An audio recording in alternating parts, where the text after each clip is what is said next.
Hey, Coach Justin here, and today I'm doing what any good coach does, keeping an eye on my team's competition. The team statistician just ran the numbers on two other teams. Here's what she found. Over the course of the season, the Panthers have had a mean race time of 20.5 minutes so far. The Hawks have a mean race time of 20 minutes. Almost identical, right? But when we look at the individual races that we averaged out to get those mean times, we see a totally different picture. Given this data, which team would you rather compete against?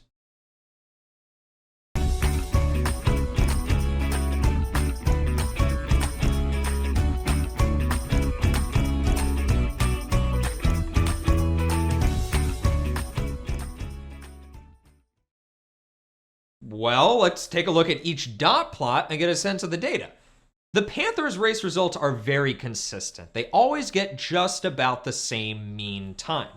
We can visually see this by the big cluster of dots on the graph right around 19 through 21 minutes. But the Hawks' dots are all over the place. There are some potential outliers pretty far from the rest of the data, and there doesn't seem to be the same kind of obvious trend like the Panthers' data has.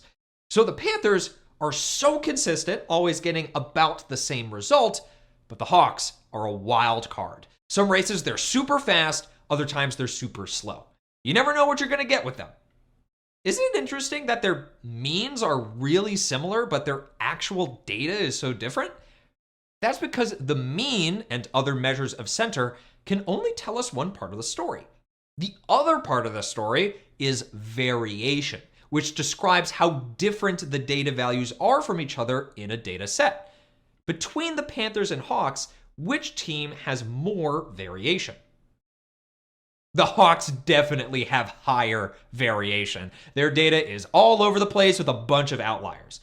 The Panthers have minimal variation. Their data is very steady and similar with no or minimal outliers.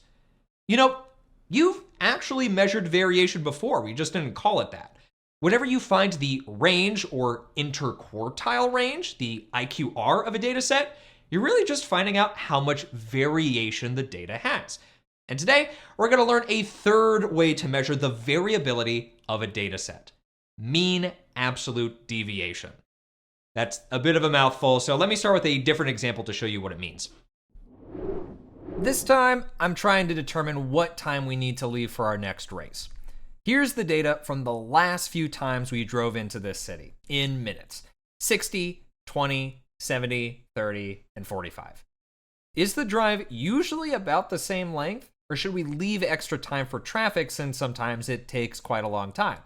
In other words, how much variation does this data set have? We'll calculate the mean absolute deviation to find out. To start, we need to find the mean of this data set. So go ahead and do that now.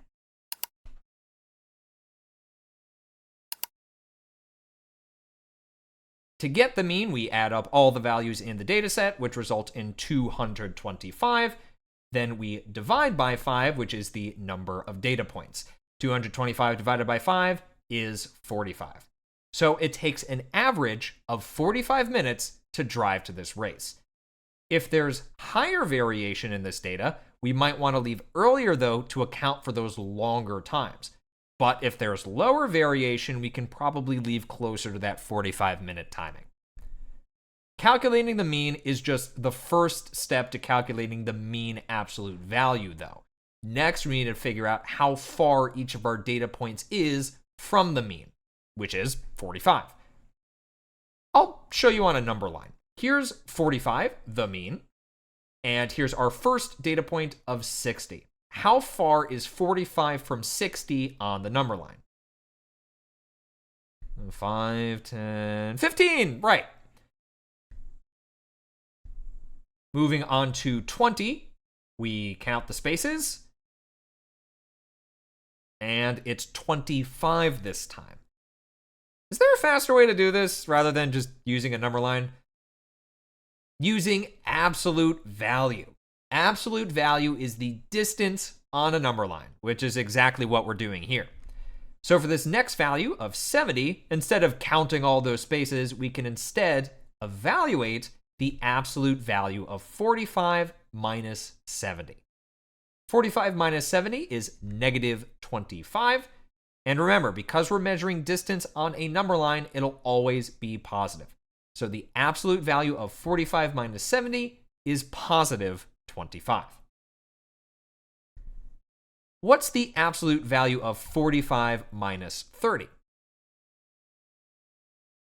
Positive 15.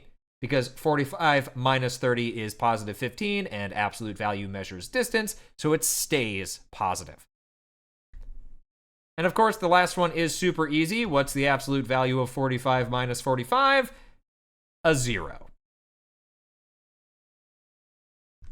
Okay, one more step, and then we'll have our measure of variation. We need to calculate the mean of the distances we just calculated. So we add them up, 15 plus 25 plus 25 plus 15 plus 0, and that gives us 80. Then we divide them by the total number of values in the data set, which is 5. What's 80 divided by 5? 16. So what does this tell us? Well, it means that although it takes the team 45 minutes on average to drive to the meet, that time usually varies by up to 16 minutes. That's a lot of variation, meaning the drive times are not very consistent at all. So my team should leave much earlier than 45 minutes if we want to make sure we arrive on time. So, what did we just do? Well, we calculated the MAD, also known as mean absolute deviation, of a dataset to determine its variation. To do this, you start by calculating the mean of the data, unless you have it already, then use absolute value to determine how far each value in the dataset is from the mean. Finally, we found the average of those results.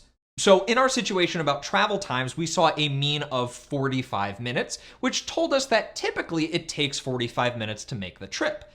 However, we calculated an MAD of 16 minutes, which tells us that on any given trip, the travel time tends to vary by about 16 minutes from that average. In other words, while 45 minutes is our typical trip, we should expect the actual time to be somewhere around 16 minutes more or less than that. 45 minus 16 is 29, so the short end is actually usually about 29 minutes, and 45 plus 16 equals 61. So the drive usually goes up to as high as 61 minutes. Seems like with this drive, it's better to be safe than sorry, and we should leave about an hour early. All right, I've got one more problem for you. I'm deciding how to assign runners to pace groups for an upcoming invitational meet. In this race, runners must stay with their assigned pace group for the first half of the meet, so grouping runners with similar speeds is going to be important. To make the decision, the statistician recorded the finishing times from a 5K practice run. Here are their results: 38, 38, 39, 39, 41, 41, 42, and 42 minutes again. If the runners' times are very close together, I can safely place them in the same pace group. But if the times vary too much, some runners might fall behind early and lose contact with the group. Calculate the mean absolute deviation of this group. If it's greater than 4 minutes, the runners should not be grouped together. Pause the video here and help me figure out whether I should put these runners together or not. To answer this question, we start by getting the mean of the dataset. Adding up the values gives us 320, and dividing that by 8 results in 40, the mean of the original dataset. Now we'll use absolute value to calculate the distance of each data point from 40. 38 is 2 away from 40, 39 is 1 away, same for the 41 times, and the 42 runners are 2 away.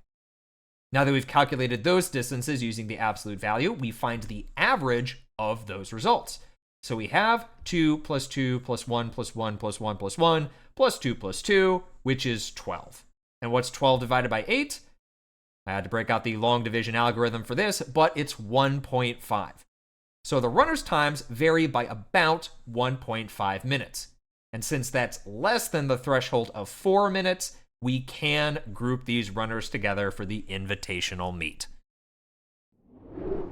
While I go tell that group of runners the good news, you go ahead and complete your guided notes, then finish levels 1 and 2 of the online practice. Until next time, keep questioning, keep calculating, and remember, mean is a measure of center, while mean absolute deviation is a measure of variation. Good luck with the practice, and I'll see you next time. Hey, hey.